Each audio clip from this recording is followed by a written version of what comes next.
Шалқан. Баяғы бір заманда шал мен кемпір болыпты.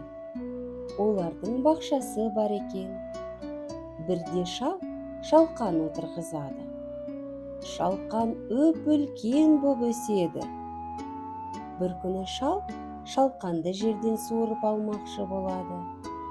Ары тартады, бері тартады, бірақ шалқанды шығара алмайды. Шал көмекке кемпірін шақырады. Кемпір шалдан, шал шалқаннан ұстап, ары тартады, бері тартады, бірақ орнынан қозғалта да алмайды. Кемпір көмекке немере қызын шақырады. Немересі кемпірден, кемпір шалдан, шал шалқаннан ұстап, ары тартады, бері тартады, тағы да суырып шығара алмайды.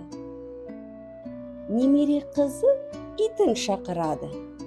Ит қыздың етегінен, немересі кемпірден, кемпір шалдан, шал шалқаннан ұстап, ары тартады, бері тартады, шалқанды суыра алмайды. Енді ит көмекке мысықты шақырады. Мысық иттің құйрығынан, ит қыздың етегінен, немересі кемпірден, кемпір шалдан, шал шалқаннан ұстап, ары жұлқиды, бері жұлқиды, шалқан шықпайды. Мысық болса тышқанды шақырады.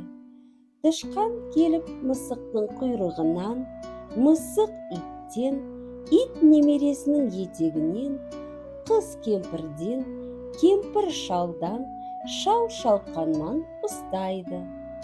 Олар тарта-тарта ақыры шалқанды суырып шығарады.